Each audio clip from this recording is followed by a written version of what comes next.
यथा प्रदीप्तं ज्वलनं पतंगा विशन्ति नाशाय समृद्ध वेगाः तथैव नाशाय विशन्ति लोकास्तवापि वक्त्राणि समृद्ध वेगाः। नमस्कार मित्रों। ये जो श्लोक है भगवद गीता के 11वें अध्याय का 29वां श्लोक है, जिसे हम आज गहराई से समझेंगे। तो आइए सबसे पहले इसके अर्थ को समझते हैं। तो जो श्लोक है वो कहता है, यथा प्रदीप्तम ज्वलनम पतंगा, अर्थात जैसे दीप्त ज्योति में पतंगा, विशंति नाशाय समृद्ध वेगा, अर्थात प्रवेश करता है नाश के लिए प्रचुर वेग से, तथैव नाशाय विशंति लोकास, अर्थात उसी प्रकार नाश के लिए प्रवेश करते हैं लोग, तवापि वक्त्राणि समृद्ध वेगा, अर्थात आपके ही मुंहों में प्रचुर वेग से।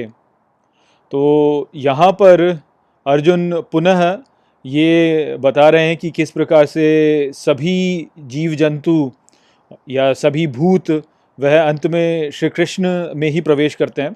तो उसी विचार को यहाँ पर भी वो बता रहे हैं। पिछले श्लोक में भी उन्होंने इसी को बताया, किंतु यहाँ पे वह एक दूसरे उपमा का उपयोग कर रहे हैं। तो यहाँ पर वो कहते हैं कि जिस प्रकार से एक अग्नि में एक पतंगा जो है वह स्वेच्छा से प्रवेश कर जाता है तीव्र वेग से, ठीक उसी प्रकार से यहाँ पर मैं देखता हूँ कि इस संसार में जितने भी लोग हैं वह सब आपके जलते हुए मुखों में प्रवेश कर रहे हैं बहुत ही तीव्र वेग के साथ। तो पिछले श्लोक में भी उन्होंने कहा था कि जैसे नदी का जल जो होता है वह बहता हुआ समुद्र में विलीन हो जाता है, ठीक उसी प्रकार से जीव जो होते हैं वह भी आपके मुंहों में विलीन हो रहे हैं। तो वहाँ पे जो विचार था वो ये था कि समुद्र जो है वह जल का स्रोत है और जल पुनः समुद्र में ही मिल जाता है। तो ठीक इसी प्रकार से श्री कृष्ण जो है वह सभी जीवों के स्रोत हैं और अंत में सभी जीव जो होते हैं वो श्री कृष्ण में ही मिल जाते हैं। तो वहाँ पर तो वो विचार था। अब यहाँ पर जो विचार है वह थोड़ा सा उससे भिन्न है और इसी कारण से यहाँ पे जो उपमा का उपयोग किया गया है वह भिन्न है। तो आइए इस उपमा को भी समझते हैं कि यहाँ पे विचार क्या है। तो जो पतंगा होता है वह हम सभी जानते हैं कि यदि रात्रि में आप कोई भी ज्योति जलाएं तो पतंगा उसकी ओर आकर्षित हो जाता है और उसके चारों ओर घूमता रहता है।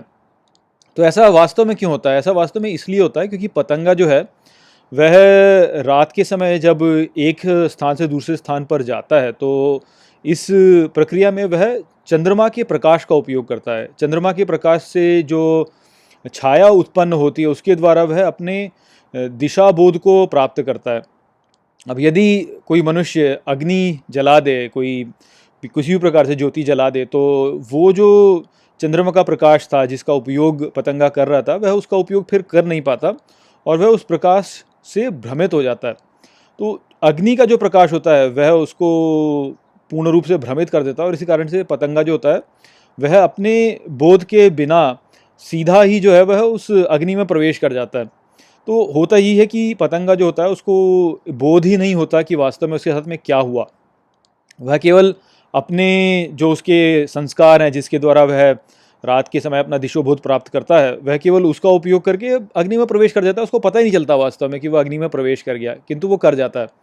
तो यहाँ पर इस सृष्टि में सभी लोगों के साथ में भी ऐसा ही हो रहा है।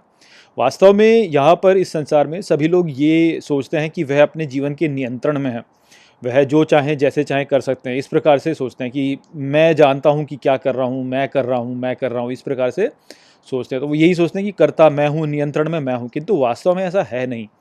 वास्तव में इस संसार के नियंत्रण में श्री कृष्ण है। वो हमारे भीतर केवल एक आभास उत्पन्न करते हैं जिससे कि हमें ऐसा लगता है कि हम नियंत्रण में हैं, किंतु वास्तव में हम नियंत्रण में होते नहीं हैं।